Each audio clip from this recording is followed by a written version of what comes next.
This 1 Degree Outside video is brought to you by Fluid Form Bio, developing innovative 3D printing living pancreatic tissue to help combat type 1 diabetes. For the first time, you can join this visionary mission. Visit fluidformbio.com or their page on Start Engine to learn more about this exciting work.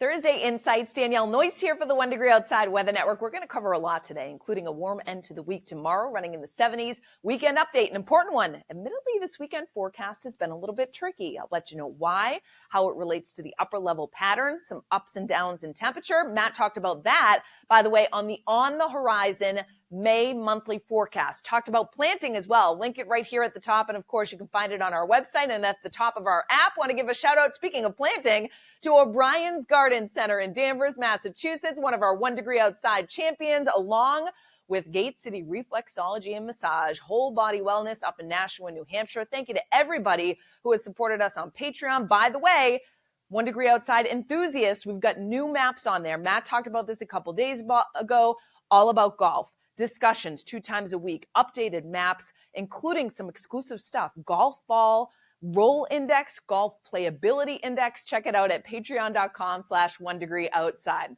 right, let's get into it. Drought Monitor gets updated every Thursday in the morning, and it's based on the last week of precipitation. Now, across the country, worst drought across Texas and the desert Southwest. Eastern seaboard, we have some areas of drought. Severe drought down through portions of Maryland, stretching back up through Pennsylvania, northern New Jersey. For us here in New England, we do have some moderate drought extending from southern Maine down through central Massachusetts, northern Connecticut, Cape Cod. There's basically little change to this map compared to last week. So will we get some precipitation to maybe knock some of this down? Well, there will be some wet weather in the days to come, and it all is kind of hinging on the upper level pattern. So let's take a look. We've got some energy diving into the Midwest today and out of the Great Lakes. Otherwise, watch what happens as we get into the weekend. We've got a cutoff upper level low that is off to our west. We've got a ridge behind it. And then we have another upper level low that cuts off here over Southern California and the desert Southwest. This is called an omega block. Can you kind of see that it looks like the shape of an omega as you go up and then down, with 2 upper level lows kind of cut off, and that ridge, that bump up in between. And I say it's a block because watch what happens as we take it through the weekend and the start of next week. Both upper level lows still there, still this little ridge in between, kind of a stalled out pattern, although it does slowly kind of meander farther east in terms of that upper level low that's out over the west coast. But this one over the Ohio Valley, that's the key player, right? If it gets cut off a little bit closer towards us, we'll be a little more unsettled. With this upper level low placement, it does look like we'd have cooler onshore wind. We may have some periods of wet weather, although some of it may be focused, the heaviest precipitation, off to our west. But bottom line is it will stay a little bit unsettled, and a lot of that will be determined by the placement of that upper level low for the end of the weekend and the start of next week. So we'll keep you posted on that as it progresses in the days to come. What does that mean at the surface? Well, we've got a cold front that's going to come in later on tomorrow. And I talked about that in 1 Degree Outside today in Noyes' notes this morning. That may spark a thunderstorm late in the day tomorrow. I don't think they're going to be that widespread, but it's warmth and cooler air kind of battling.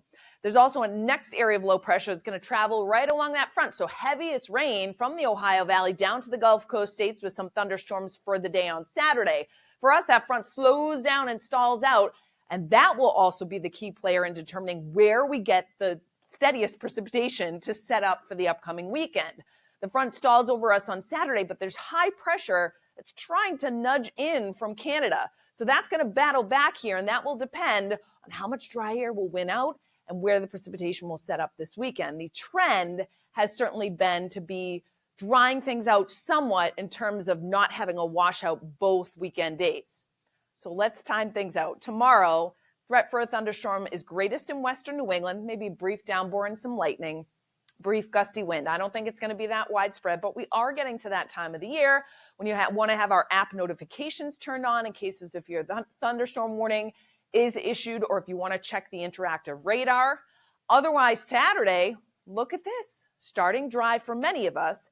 Then I do think some showers will fill in, but notice far north, far south, it really is going to depend on where this front sets up, that we get some scattered showers to develop. Is it a picture perfect day? No. Is it raining the entire day? No. Now, Saturday evening and night, there are some signs that the steadiest rain may actually shift into northern New England on Sunday. The farther south you come, there may be some showers around, and we'll keep you posted on the placement of that. By Monday, that high is trying to nudge in. There will likely be a lot of clouds, cooler temperatures at the coast, and some showers in western New England. So we'll keep you posted on that too. Now, highs for our Friday tomorrow climb well into the 70s. We'll be on the cooler side in Maine, running in the 50s for most of us, but some spots come close to 80 degrees tomorrow, 50s to right around 60 on Cape Cod. Tomorrow night, widespread 50s for many of us, with the skies partially clearing out. There'll be a few low clouds along the south coast of Cape Cod. Here's the deal on Saturday. I do still think we'll be mild in many areas. 70s, central southern New England, 60s to the north, scattered showers around. So if you do have plans on Saturday, I would say have the umbrella on standby. Be prepped for some wet weather, but realize that it may not rain the entire day, and some of the showers may actually be focused during the afternoon and evening hours. So Saturday morning, maybe just fine and dry for outdoor activities, kids sports, things like that. Same for Sunday. Cooler overall, 60s and 50s in far northern New England with some scattered showers, western northern New England likely. If that front settles a little farther south, there will be some areas of rain in southern New England. Monday is cool, running in the 50s to lower 60s with some showers possible. So if you have tickets to Fenway Park for Friday, Saturday, or Sunday with the Twins in town, tomorrow is going to be mild. Same for Saturday, running in the 70s. There will be a chance of some showers on Saturday for the game, so just be prepped for that if you are headed to Fenway Park. Cooler on Sunday with a threat for a shower too. It's an afternoon game. Maybe you want to bring a sweatshirt or a t-shirt or a hat to the ballpark with our 1 Degree Outside merchandise. Check it all out at swag.onedegreeoutside.com. We've got gift cards on there as well. And of course, you can track the weather always with our app. It's free on the App Store and Google Play, and all of our weather info always on our website, onedegreeoutside.com.